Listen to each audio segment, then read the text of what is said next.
Hello, I'm Bill Bullard with RCAF USA, the voice of the independent cattle producer in the United States of America. Well, over the past several years, we've attempted to inform you about the dark side of the Global Roundtable for Sustainable Beef, or GRSB, characterizing it as a transnational private corporation that's trying to coerce livestock producers into reporting their animal husbandry and grazing practices, so that those practices can later be measured by the global corporation.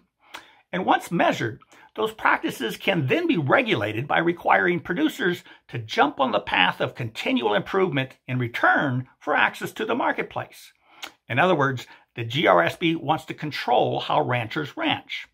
Now, importantly, the means of measuring where a particular rancher falls along this path of continual improvement can only be achieved when ranchers join up with their livestock herds identified with an electronic form of identification, like radio frequency identification or RFID eartags, recorded in a central database.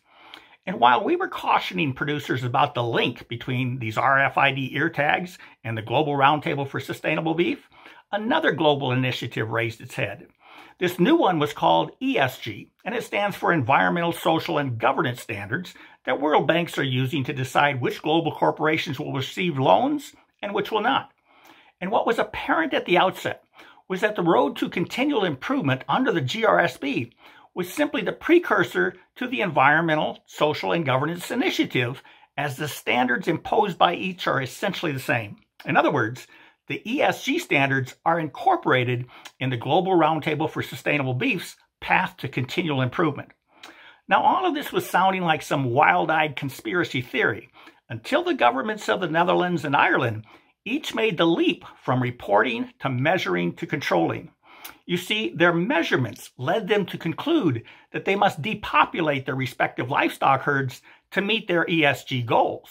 And that caused the livestock farmers over there to begin protesting en masse.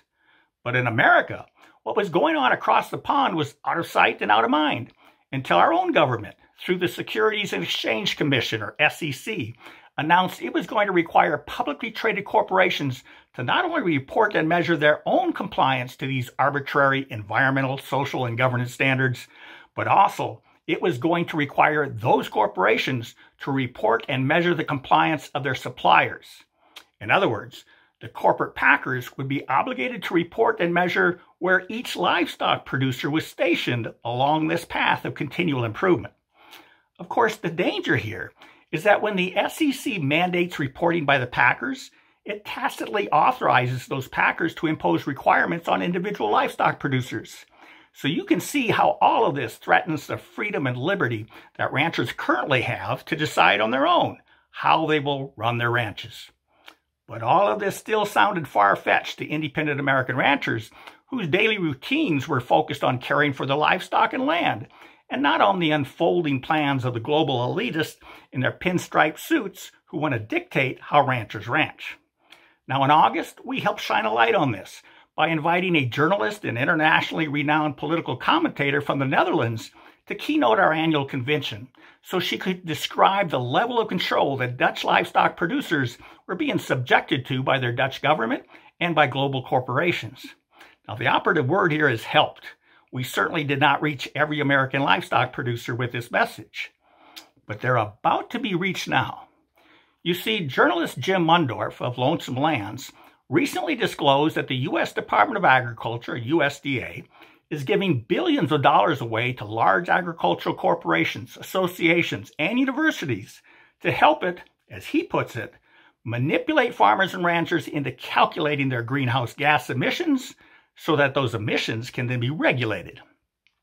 Now, Jim points out that the USDA paid $40 million to the largest agricultural media corporation, Farm Journal, and he asked the obvious question: why would the government pay a media company $40 million to implement an environmental program?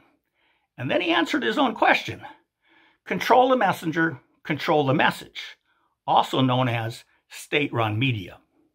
And so it is that our government is billions of dollars deep in coercing American livestock producers through the agricultural media and through the marketing system to jump on this path of continual improvement so it can begin telling ranchers how to ranch. Now, just know that the recipients of those billions of dollars will try to convince every American rancher that all is calm, all is bright. But don't believe that for a second. Stand up for your freedom, your liberty, and your independence by telling your members of Congress that the government must stop infringing on the rancher's right to ranch.